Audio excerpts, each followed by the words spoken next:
industri kehutanan justru anjlok, Iya. tetapi di sisi lain kejahatan kehutanan Ya. meningkat. Pertanyaan, salah satu problem yang dialami oleh industri anjlok itu karena kekurangan bahan baku, Bahan baku. salah satu Sumber masalah, kayu. ya, sumber kayu.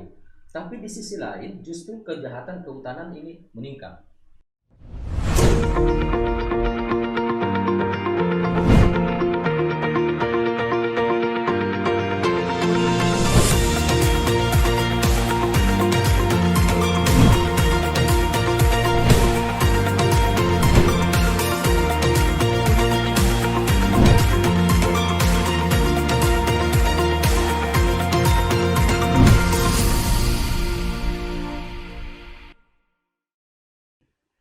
Assalamualaikum warahmatullahi wabarakatuh. Salam sehat untuk sahabat jurnal dimanapun berada.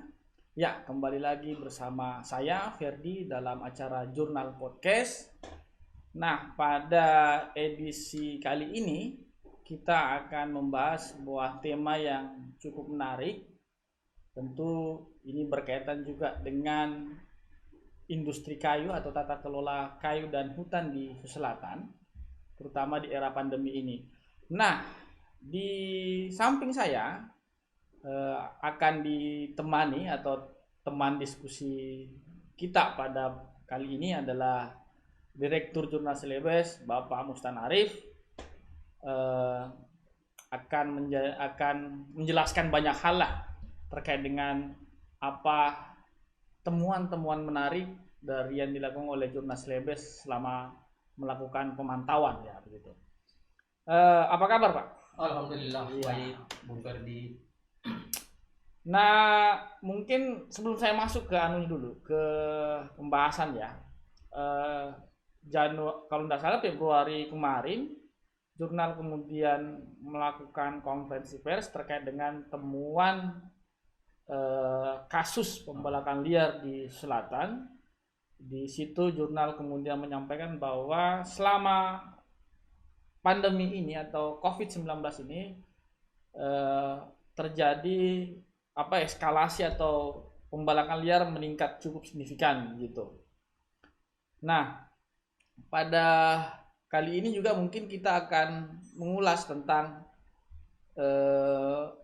bagaimana kemudian temuan yang lain dari jurnal Selebes terkait dengan tetap hutan, kayu, dan pandemi ini. Jadi ada hutan, kayu, sama pandemi.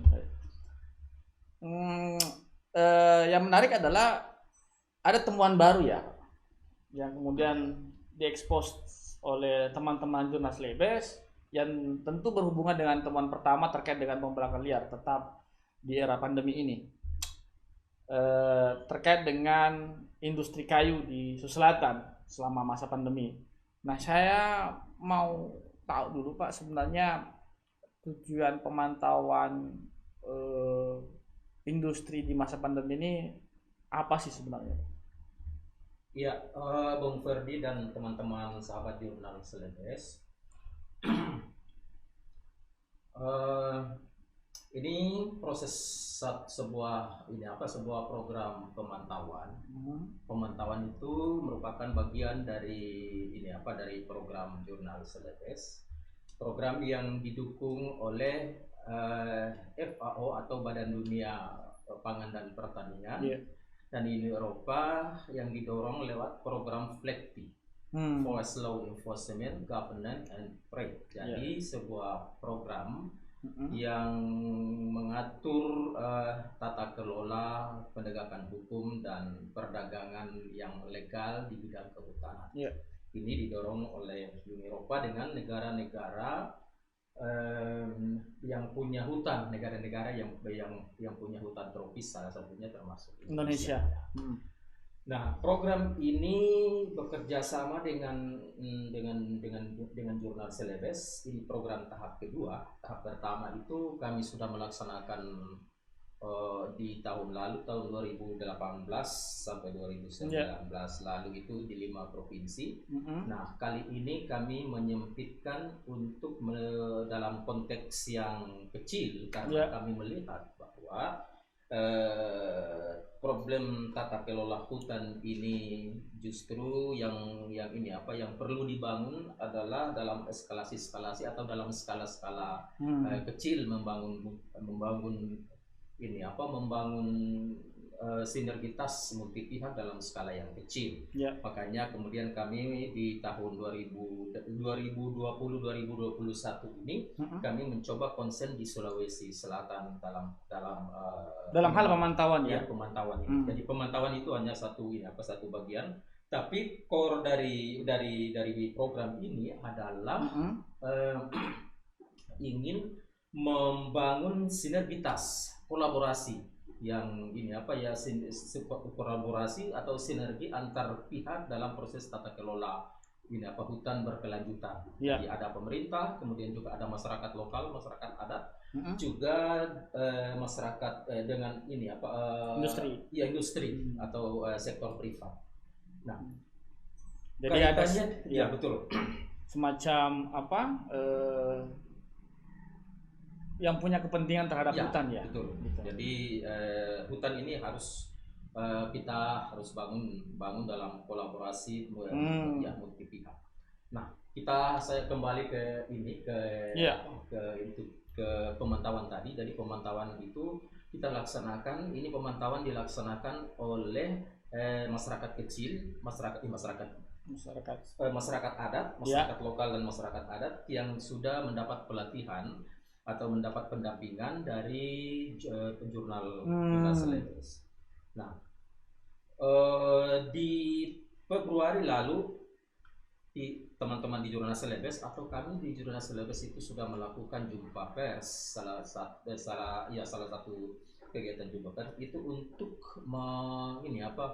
merilis apa-apa yang ditemukan teman-teman pemantau dan staf di jurnal Celebes dalam periode akhir 2020 sampai awal 2021 di masa pandemi. Nah, ini menarik. Temuan ini cukup menggemparkan.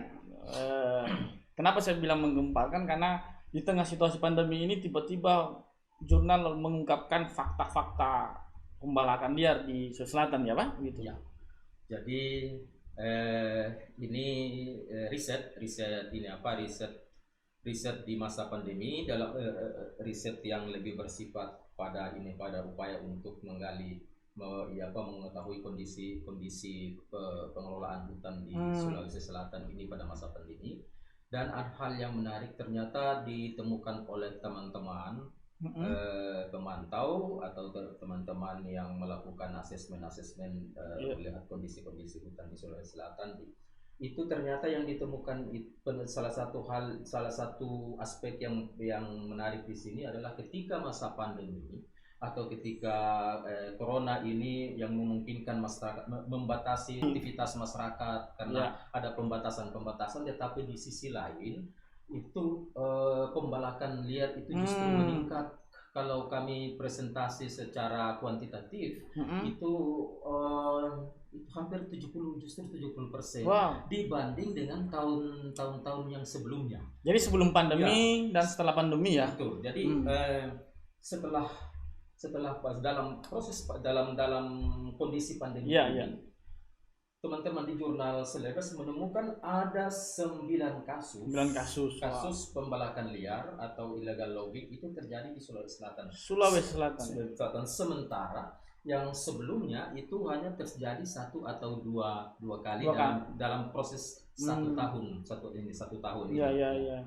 Nah, oleh karena itu kemudian teman-teman menyimpulkan bahwa ternyata di masa pandemi ini, di masa corona ini, aktivitas masyarakat terbatas, kebijakan juga membatasi aktivitas masyarakat. Tetapi kemudian kejahatan pembalakan liar itu meningkat sekitar di persentase itu sekitar 70%. 70% peningkatan dibanding dengan tahun-tahun sebelumnya. Nah, terkait dengan pemantauan atau temuan yang terbaru ini berkaitan dengan industri, sebenarnya latar belakangnya apa, Pak? Ya, jadi untuk akhir tahun lalu, kemudian masuk tahun pertama di 2021 itu teman-teman memantau khusus untuk illegal logging. atau kejahatan pembalakan liar. Nah, setelah itu mulai dari awal Januari sampai sekarang, sampai April yang lalu itu teman-teman mencoba untuk memfokuskan untuk melihat bagaimana eksistensi industri itu beroperasi di masa pandemi yang dengan berbagai keterbatasan. Oh, jadi ini lebih fokus ke industrinya. Bagaimana kita teman-teman di Jurnal Celebes mau memotret kondisi industri, terutama industri kecil, tapi kami melihat dari semua ini industri kecil, menengah dan besar. Oh, jadi semua ya. Ya, bagaimana mau mengukur kira-kira adakah dampak pandemi atau dampak corona ini terhadap industri kayu atau industri di bidang kehutanan. Nah, ternyata hasilnya juga cukup menarik, karena kalau tadi sebelumnya itu peningkatan kejahatan ilegal logging itu juga diperkirakan sekitar 70%, maka kemudian dampak pandemi yang diterima oleh industri, kalangan industri, ternyata itu juga sekitar 70%. Jadi kami melihat, teman-teman di Jurnal Celebes itu melihat bahwa ternyata di masa pandemi ini industri itu mengalami anjlok, mengalami kerugian antara 30 sampai dengan 70%. Itu hampir di seluruh wilayah Sulawesi Selatan. Hampir di seluruh wilayah Sulawesi Selatan, dan hampir semua kelas industri. Jadi ada industri kecil, menengah. Bahkan di Makassar itu ada industri besar, ada industri eksportir yang besar, justru harus gulung tikar atau bangkrut di masa pandemi. Ya, masa pandemi ini. Nah, kan ada industri besar yang kemudian juga kena dampak ya Pak. Kita ketahui bahwa memang industri besar ini kan punya modal, tapi juga ternyata memberikan juga efek selama pandemi ini berlangsung kan? Iya. Gitu. Nah, bagaimana dengan industri kecil atau industri sedang lainnya Pak yang teman-teman jurnal temukan? Ini problem yang paling krusial itu memang ada pada industri kecil, karena punya modal yang terbatas, tenaga kerja yang punya modal yang terbatas. Kemudian setelah masa pandemi ini, dalam masa pandemi ini mereka kehilangan pasar. Industri kecil itu umumnya memang menggantungkan pasar pada proyek-proyek pengadaan yang dilakukan oleh pemerintah, terus proyek-proyek properti, kayak perumahan gitu perumahan. Nah, proyek-proyek pengadaan dan perumahan ini justru hampir tidak pernah ada di masa pandemi ini. Ini cukup berpengaruh signifikan pada industri kecil, industri kayu yang di skala kecil ini. Nah, mereka kemudian mengalami ini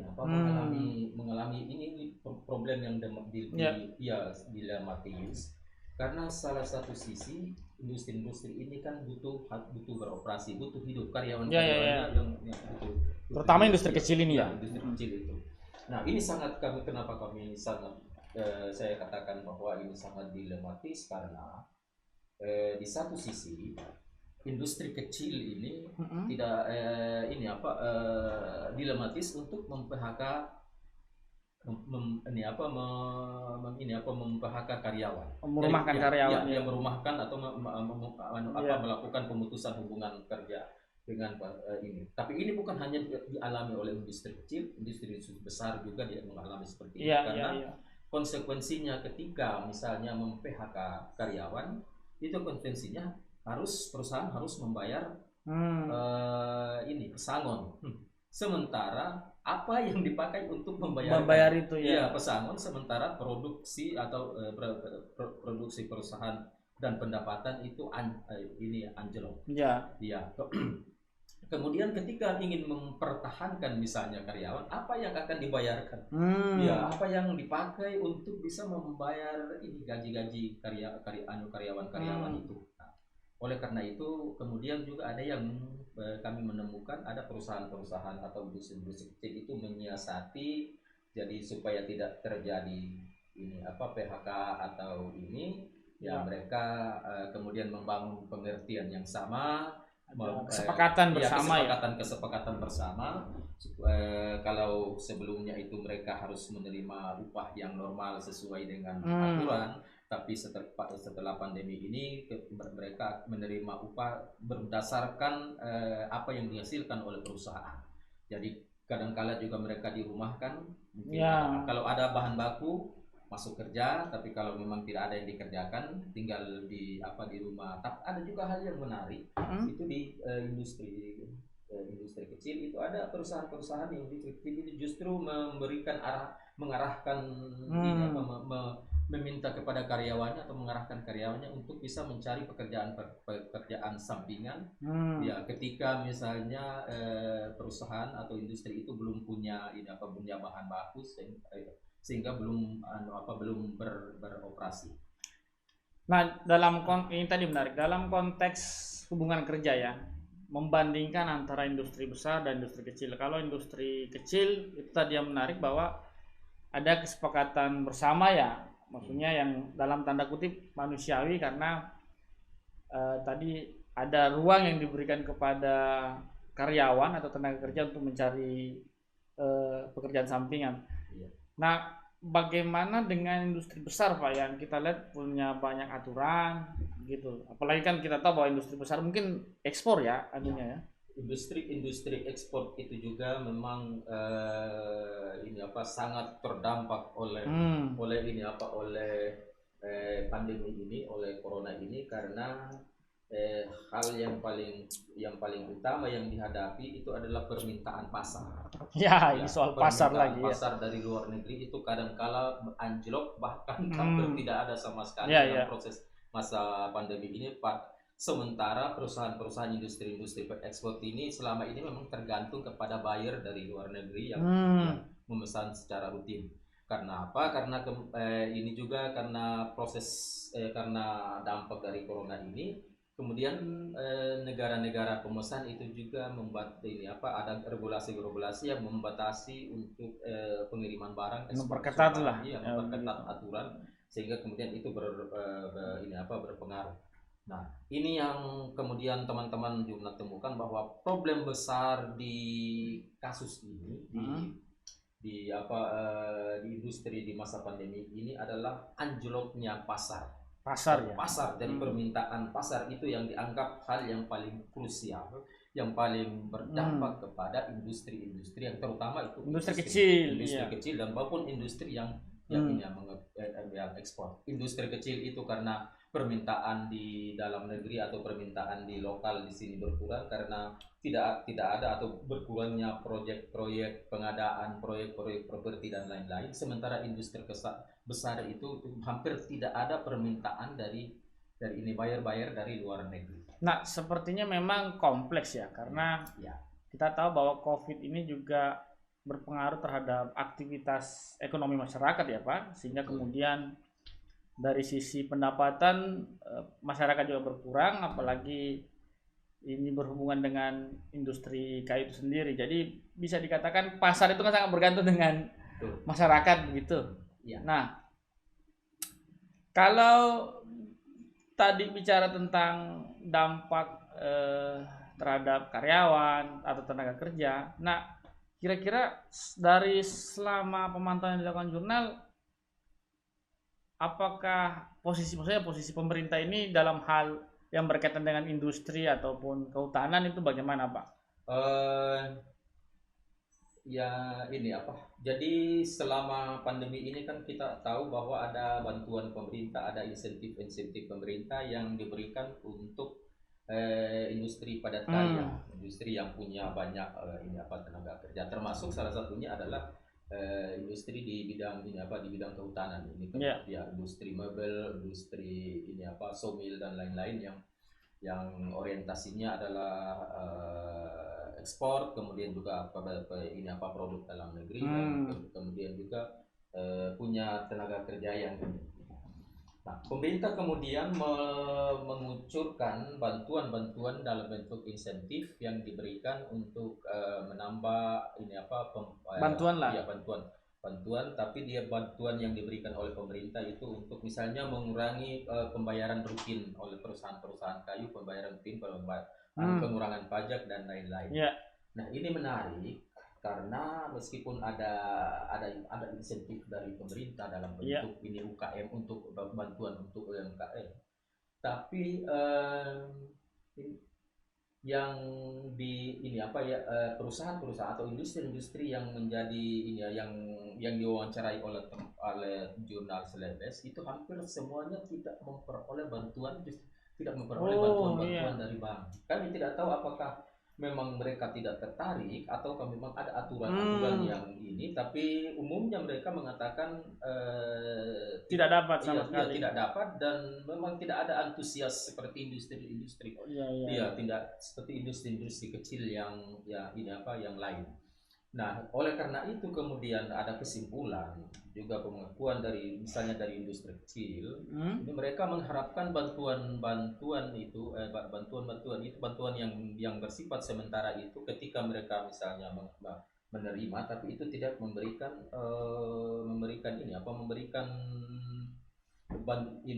membantu secara maksimal dalam proses seperti ini. Karena apa? Karena meskipun mereka mendapat insentif, tapi kalau pasar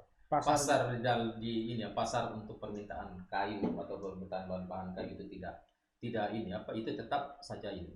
Kemudian juga di industri besar, industri ekspor itu juga diberikan keringanan, misalnya membayar pajak atau keringanan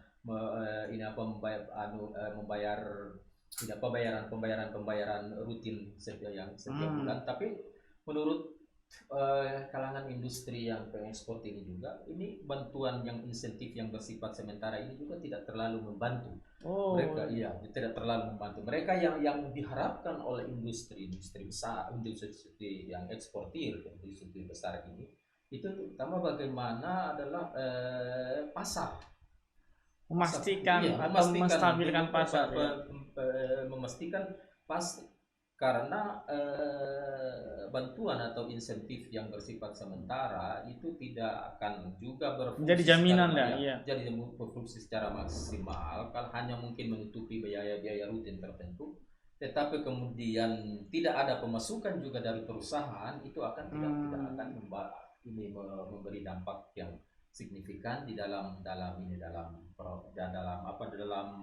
situasi pandemi seperti ini. Ya, jadi bisa saya tangkap bahwa temuan atau pemantauan yang dilakukan oleh jurnal Celebes tidak hanya fokus pada industrinya saja atau dari aspek manajerialnya saja, tetapi juga memperlihatkan bagaimana dampak yang dirasakan oleh karyawannya ya, tenaga kerjanya begitu. Ya. Nah, ada yang menarik tadi kalau kita menghubungkan antara kaitannya dengan pembalakan liar dengan industri, menurut saya cukup aneh ya Pak, karena di satu sisi pembalakan liar meningkat, tetapi di sisi lain industri kecil tidak dapat bahan pasokan. Nah, itu gimana itu Pak? Iya. Disinilah masalahnya. Jadi kami menemukan bahwa simpul problem itu ada di sini.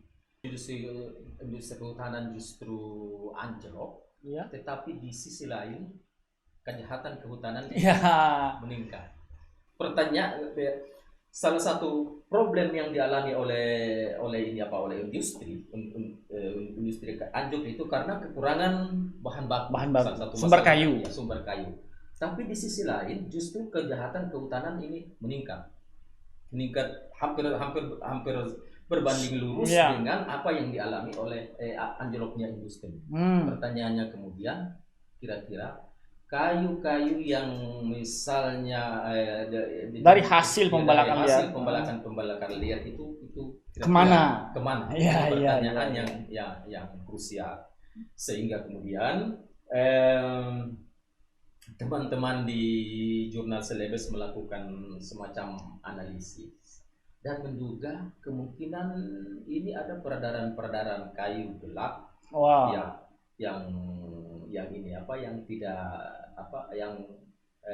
peredaran kayunya, hasil-hasil pembalakan liar itu apakah masuk ke ini masuk ke industri yang Sulawesi Selatan, ataukah memang ada peredaran kayu gelap yang hasil dari pembalakan liar yang meningkat itu, kemungkinan ada ini apa, peredaran kayu yang bukan hanya dipasarkan di Sulawesi Selatan tapi juga keluar. dipasarkan ke ini keluar. Apakah keluar itu keluar di ini apa, di antar pulau ke Jawa atau ke pulau-pulau lain yang membutuhkan.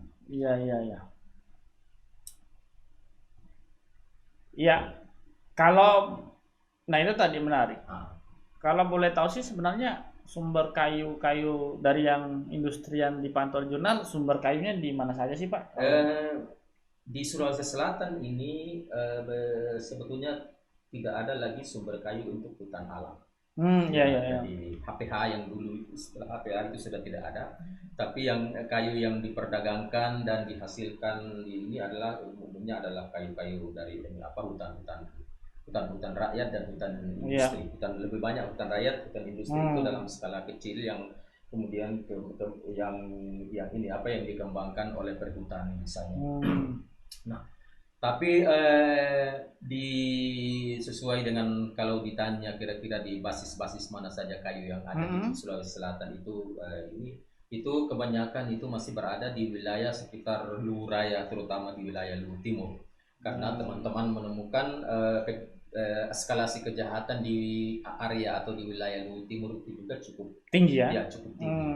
Kemudian juga di dalam riset, di dalam pemantauan industri, hampir semua industri kayu yang ada di Sulawesi Selatan itu kebanyakan memasok kayu yang berasal dari Luwu Timur. Dari Luwu Timur. Ya, dari Danau Tuwuti, Danau Mahalona, dari kompleks Danau Malili dan sekitarnya. Kayu-kayu dari itu kami temukan di sampai ke Sinjai, sampai ke Bulukumba, sampai ke Toraja, itu kayu terdistribusi ke beberapa daerah di Sulawesi Selatan. Artinya memang Luwu ini memang memiliki potensi lah, begitu.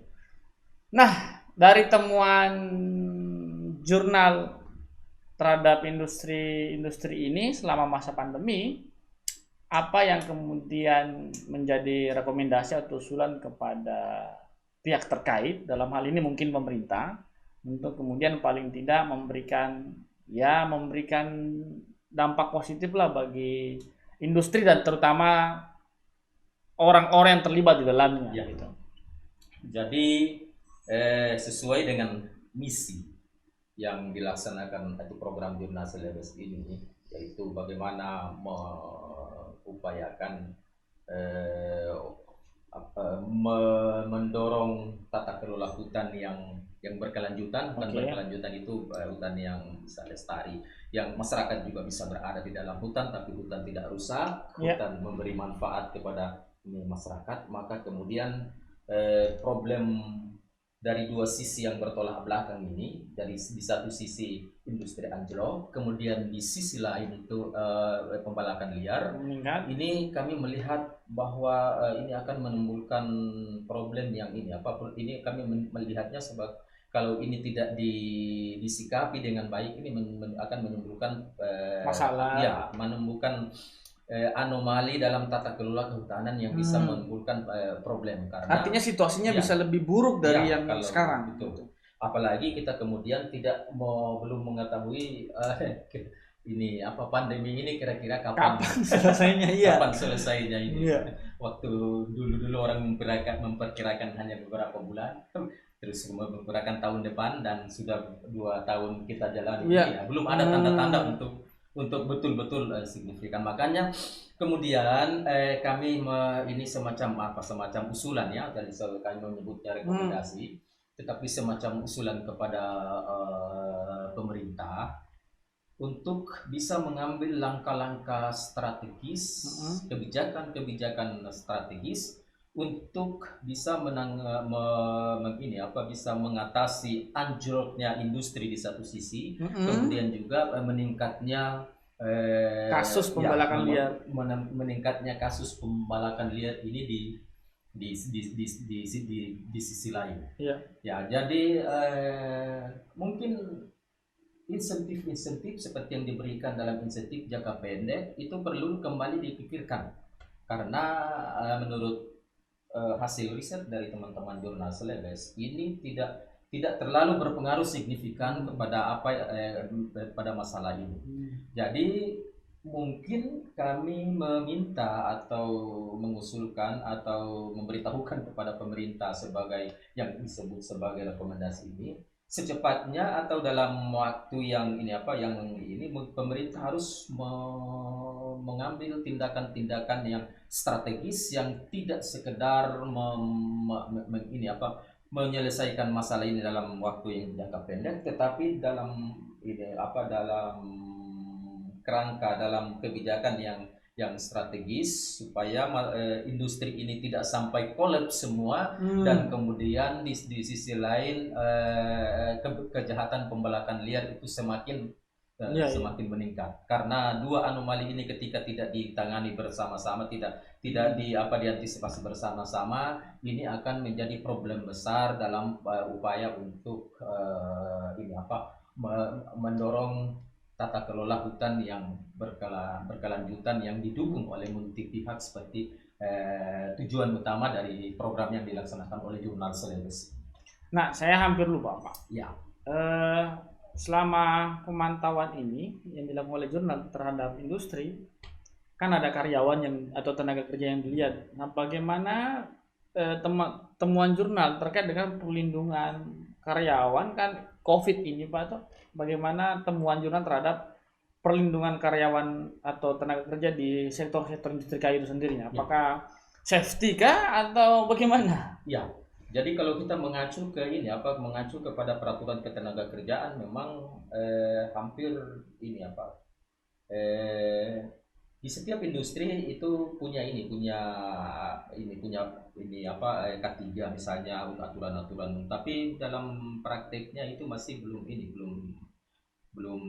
dilaksanakan secara maksimal untuk bagaimana bisa menjamin hak-hak tenaga kerja ini sesuai dengan peraturan yang berlaku. Kalau untuk COVID itu, Pak? Ya, untuk ini yang menarik ini di COVID ini, terutama di industri-industri kecil ini, kami melihat ada hal yang menarik, ada fenomena yang menarik yang terjadi di sini, bukan saling tuntut atau saling ini, karena mungkin menyadari bahwa yang dihadapi ini adalah bencana yang force majeure kalau bisa dikatakan begitu.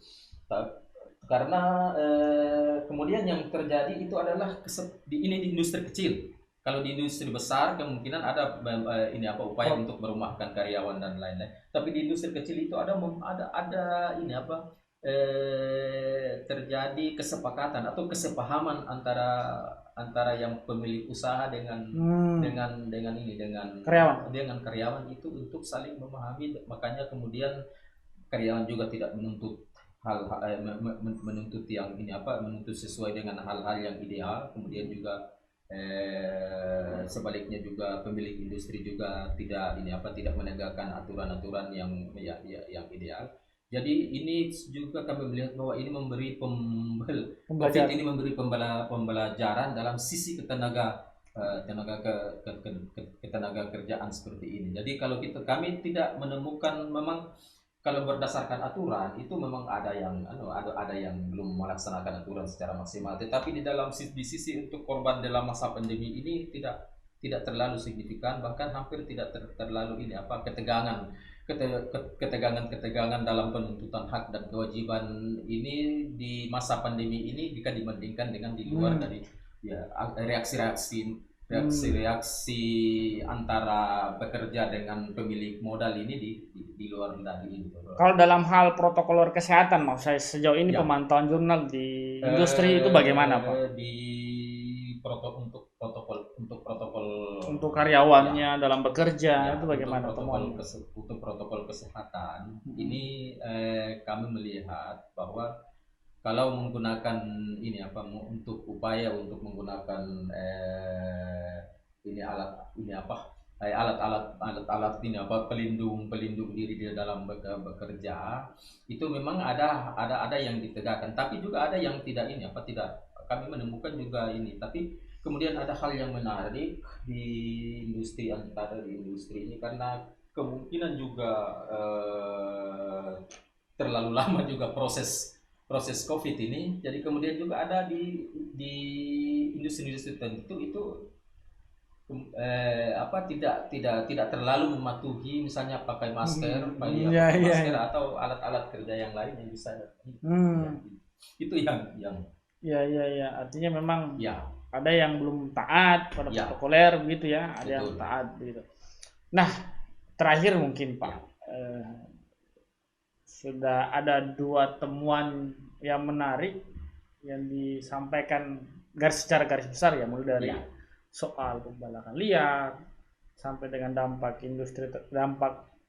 industri selama masa pandemi ini. Nah, ke depan dari temuan ini apa yang agenda-agenda apa yang akan dilakukan oleh Jurnal Celebes? Ya, sesuai dengan ini tujuan dari ini kami teman-teman Jurnal Celebes dengan dukungan FAO dalam program FLECTI ini itu membangun kolaborasi atau membangun sinergitas. Oleh karena itu temuan-temuan, problem-problem yang sudah diinventarisasi atau menjadi temuan dari Jurnal Celebes di program ini, itu kami akan membangun menggunakan problem ini, persoalan-persoalan ini untuk membangun mengkolaborasikan antara berbagai pihak, antara pemerintah, masyarakat, kemudian juga pelaku industri untuk bagaimana menyikapi, bagaimana mencari solusi problem ini ke depan,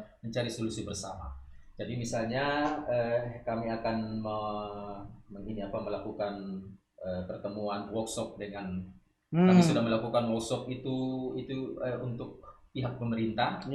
Ini kami sudah workshopkan dengan pihak pemerintah, sudah membahas problem ini dengan pemerintah daerah dan pemerintah pusat yang berada di daerah. Nah, nanti ini juga kami akan mencoba mengumpulkan sejumlah industri yang untuk bagaimana membahas situasi yang kita bicarakan tadi itu. Dan kemudian di suatu pertemuan nanti kami mempertemukan semua pihak. Jadi pemerintah, industri, kemudian juga masyarakat, kemudian juga organisasi masyarakat sipil untuk bagaimana membahas ini, mencari solusi ini dan kemudian direkomendasikan bersama ke pemerintah dan ke berbagai pihak untuk bagaimana menghadapi situasi yang dilematis ini. Karena satu hal bahwa COVID-19 atau Corona ini kita belum bisa menebak, memprediksi kapan walaupun vaksin sudah ada. Dan ternyata vaksin ada, tapi skala penambahan itu masih terus bertambah. Jadi kita ke depan ini kita masih kemungkinan juga masih menghadapi hal seperti ini, itu akan berlanjut terus.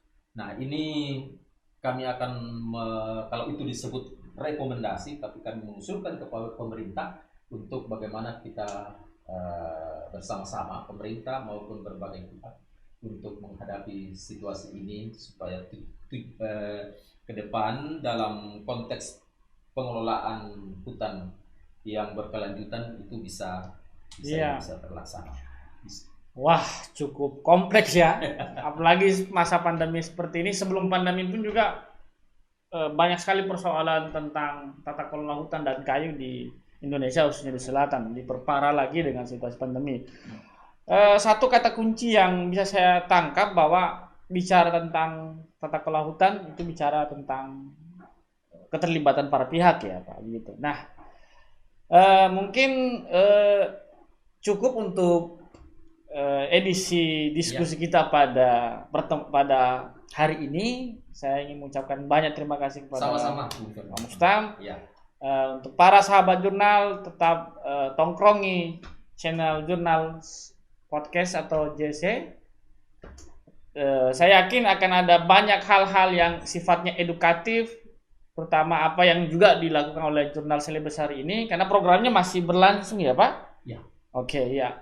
Kita berharap bahwa akan ada banyak hal yang tentu bisa temuan dari Jurnal Celebes ini bisa bermanfaat bisa melahirkan satu rekomendasi yang solutif agar supaya bisa mendorong tata kelola hutan yang lebih baik ke depannya. Sekali lagi terima kasih Pak. Ya, sama-sama, terima kasih.